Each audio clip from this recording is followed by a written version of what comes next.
እሷ ትወደኝ ነበር ይላል ታሪኩ። እሷ ትወደኝ ነበር፣ ብዙ ጊዜም እንድታገኘኝ ትፈልግ ነበር። ብዙ ጊዜ እንድታገኘኝ ጥረት የምታደርገውን አይቼ እኔም እንዲያወራት ወሰንኩኝ ይላል። አሰላሙ አለይኩም ወራህመቱላሂ ወበረካቱ። ውድ የቻናላችን ቤተሰቦች እንዴት ናችሁ? ላይክ፣ ሼር፣ ሰብስክራይብ ማድረጋችሁን እንዳትረሱ። አዳዲስ ቪዲዮ ስንለቅ እንዲደርሳችሁ የደወል ምልክቱን መጫን አትርሱ። ላይክ ኮሜንት አድርጎ ሀሳብ አስተያየታችሁን ኮሜንት ላይ እንፈልጋለን። እና እሷ ትፈልገኝ ነበር፣ ብዙ ጊዜ እንድታወራኝ ትፈልግ ነበር። ያንን ፍላጎቷን ደግሞ ተረድቼ እኔም ደግሞ እንዲያወራት ፈለኩኝ። ብዙ ጊዜ ትከታተለኝ ነበር፣ በሶሻል ሚዲያም ይሁን በአካልም ይሁን ትከታተለኝ ነበር። ያንን ደግሞ ፍላጎቷን አይቼ እኔም ደግሞ እንዲያወራት ወሰንኩኝ። ከዛም በጓደኛ መልክ ቀረብኳት። እሷ ግን እንደምትወደኝ በአክሽም በምታደርገው ነገር በአክሽዋ ሁሉም ነገር ይታወቃል ይላል ባለ ታሪካችን። እና እኔ ቀርቤ በጓደኝነት ሲያወራት ግን ለሷ ምንም አይነት ስሜት ኖሮኝ አይደለም ይላል። ከዛ በኋላ ቀርቤ ሲያወራት ተቀራርበን እንደ ጓደኛ ቀረብኳት ምናምን። ሲቀርባት ምናልባት የእሷን ስሜት መረዳት ችዬ እኔም ደግሞ ልክ እንደሷን አይነት ስሜት ከተሰማኝ እንዲቀበላት ቀረብኳት በጓደኛ መልኩ። ከዛም አብረን አብረን እየተገናኘን በቃ አንዳንድ ቦታ ስትሄጅ መናፈሻ ምናምን ስንሄድ አብረን እንሄድ ነበር። አንዳንዴ ደግሞ ምሳ እንበላ ነበር ምናምን። ከዛ በኋላ ደግሞ እኔ በድንገት ወደ አዲስ አበባ መጣሁኝ። ወደ አዲስ አበባ መጥቼ ተራራቅን። ከዛ ከተራራቅን ደግሞ በቀን 3 ጊዜ ወይ 4 ጊዜ እናወራለን፣ በቴሌግራም እናወራለን፣ እንጻጻፋለን።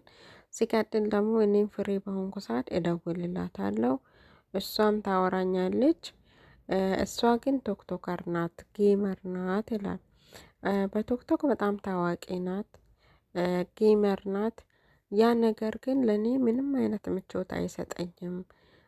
የሚያዩን ነገር ያስቀናኛል፣ ግን ጭልጥ ያለ ፍቅር ውስጥ ገብቼ ሳይሆን ሰዎች ወንዶች ምናምን ሲያደንቋት ጊፍተሮቿን ጠርታ ምናምን ስታመሰግን ምናምን ለእኔ ምንም ነገር አይመችኝም ይላል።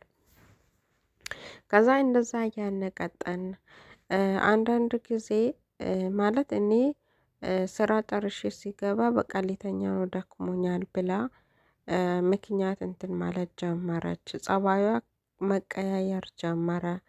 ከጥቂት ጊዜ እኔ በደንብ መቅረብ ሲጀምራት እሷ ደግሞ ጸባዩ መቀያየር ጀመረ። ከዛ ችግሯ ምን እንደሆነ ጠየኳት። አንዳንዴ ይከፋል አይደለም ምናምን፣ ለዛ ነው ምንም ችግር የለም አለችኝ አለ። ከዛ በኋላ ደግሞ ቶክቶክ ላይ በሚደረገው ነገር እሷ ላይፏን ጨርሳ ጌሟን ጨርሳ እስከምትወጣ ድረስ እኔ እንቅልፌን አልተኛም ይላል። ከዛ በኋላ እኔ እንቅልፌን አልተኛም፣ ከዛ ላይፏን ዘግታ ስትወጣ ነው እኔ እንቅልፌን የሚተኛው ይላል። ከዛ በኋላ ትንሽ ፕሮግራም አዘጋጅቼ የፍቅር ጥያቄ እኔ ያቀረብኩላት ይላል። እሷ እንደምትወደኝ ቢያቅም እኔ ደግሞ በትክክል በቃ እውነት ስላፈቀርኳት የፍቅር ጥያቄ በቃ እሷ በጣም ደስ አላት። ይሄን እኮ ሲጠብቀው የነበረው ነው ብላ በጣም ደስ አላት። ከዛ በኋላ ጥያቄን ተቀበለችኝ። እንደ ፕሮሚስ ቀለበት አደረኩላት። ከዛ በኋላ በቃ አሪፍ ቀጠን። ግን ይሄ የሚዲያ ነገር ቶክቶክ ስትጠቀም እኔ አልወድም ይላል። እሱ ቶክቶክ ከነጭራሹም ብታቆም ደስ ይለኛል፣ ግን ቤተሰቦቿ ደህና ኖሮ ነው የሚኖሩት። ግን አንዳንድ ለሚያስፈልጋት ነገር ደግሞ ቶክቶክ ጌም ትጫወታለች፣ ጌመር ናት። ይሄ ነገር ግን ለእኔ መቼ ምቾት አይሰጠኝም። ማን ጊዜ የጭቅጭቃችን ምክንያት ይሄ ቶክቶክ ነው ይላል። ከዛ ይሄ ቶክቶክ እንትን በሱ ስንጨቃጨቅ ምናምን ከዛ በኋላ እንድታቆም ነገርኳት። ከዛ እንድታቆም ነገርኳትና በቃ አንተ የሚረብሽ ከሆነ ብላ አቆመች።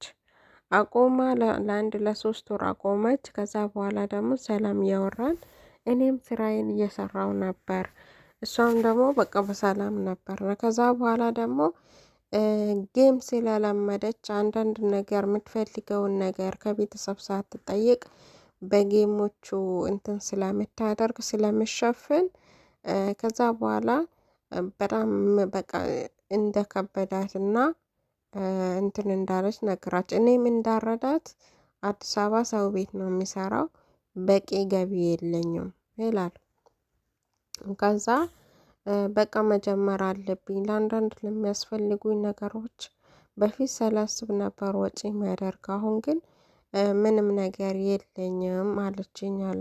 ከዛ በኋላ በቃ እሺ ጀምሬ ችግር የለውም አልኳት አለ። ከዛ በኋላ ችግር የለውም ጀምሬ ስላት ከዛ ጀመረች። ከዛ ጌም ስትጀምር ግን እኔና እሷ ብዙ ሰላም የለንም። እኔ ከታች ሆኜ ተመልካቹኝ ሳይ በጣም እናድዳለሁ። ግን እኔም የራሴ ኮንታክት አለኝ፣ ቪዲዮ ሰራለሁ። ግን በራሴን ማንነትን እንትን ብዬ ሲሆን ኮንታክት ያኔ የሰው ቪዲዮም ሊሆን ይችላል፣ ማንኛውም ነገር ሊሆን ይችላል። የራሴ ኮንታክት አለኝ። ግን እንደዚህ ከሰው ጋር ምናምን እንትን የሚያደርገኝ ነገር አይደለም። ግን ከእሷ ጋር እንደዚህ ፍሬንድ እንደሆን አይታወቅም እና ሶሻል ሚዲያ ላይ ማንነቷን መግለጽ አልፈለገም።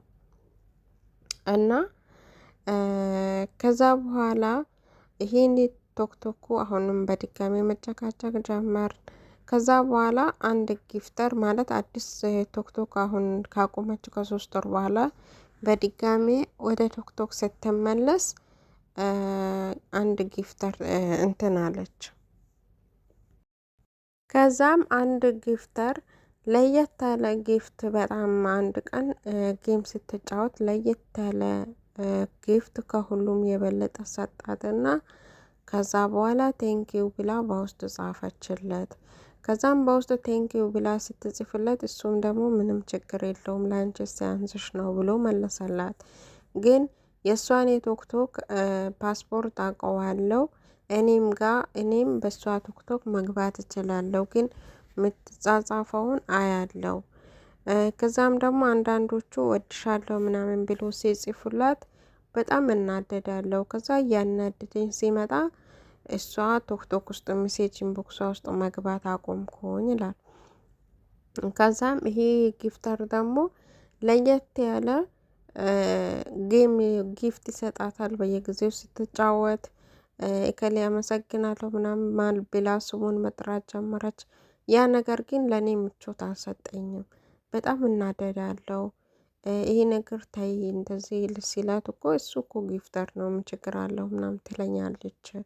ከዛ በኋላ እንድንለያይ ጠየኳት። ከዛ እንዴት ነው እኔ በጣም እኮ ነው የሚወድቅ አንተም ትወደኛለህ እኔም እወድካለሁ፣ እዛ እኮ ያለው ስለ ጌም እንጂ ሌላ ነገር ምን አለኝ፣ እኔም ደግሞ ሌላ ሰው እንደማላፈቅር ታውቃለህ ትለኛለች።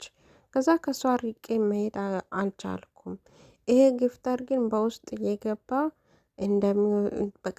በጣም ጥሩ እንደሆነች እና ጥሩ ስብና እንዳላት በጣም ቆንጆ እንደሆነች ይነግራታል። ከዛም ከዕለታት አንድ ቀን ግፍት ልክልሻለሁ አድራሻሽን ንገሪኝ ብሏት፣ ከዛም በኋላ ደግሞ እኔ በአካል እንዲያገኝሽ ፈልጋለሁ ብሏት በአካል እንዲያገኛት ጠየቃት። ከዛም በኋላ እንዴት ሊያገኘው ነው ብላኝ፣ ከዛም ያ ጊፍተር አዲስ አበባ ወደ ዱባይ እና አዲስ አበባ ይመላለሳል። አዲስ አበባ ዱባይም የተወሰነ ጊዜ ይኖራል፣ አዲስ አበባም ደግሞ የተወሰነ ጊዜ ይኖራል። ከዛ ደግሞ አቅም አለው ምንም ነገር ለሷ የማድረግ አቅም አለው። ከዛም በኋላ አይፎን ስልክ ገዝቶላት ሲቀጥል ደግሞ ቾኮሌት ምናምን ነገር ይዞላት መጣ። ከዛም አይፎኑን አመሰግናለሁ ብላ ተቀበለችው። ከዛም ያን ነገር ግን ትነግረኛለች። ግን ብትነግረኝም ይሄ ነገር ወንድነቴ የተደፈረ መሰለኝ፣ በክብሬ ላይ የተረማመደበት መሰለኝ። እኔ አቅም ኖሮኝ አልጠቀለልኳትም፣ ግን ይሄ ነገር ምንም ምቾት አልሰጠኝም አለ። ከዛ በኋላ ከሷ ርቄ መሄድ ፈልጋለሁ። ግን የሆነ በቃ በጣም ከሷ ተስፋ የሚያስቆርጥ ቃል እፈልጋለሁ። ግን እሷ ምንም ነገር እንትን አትለኝም። በቃ ብንለያይ ሲላት ለምን ትለኛለች። ከሷ መራቅ አልቻልኩም።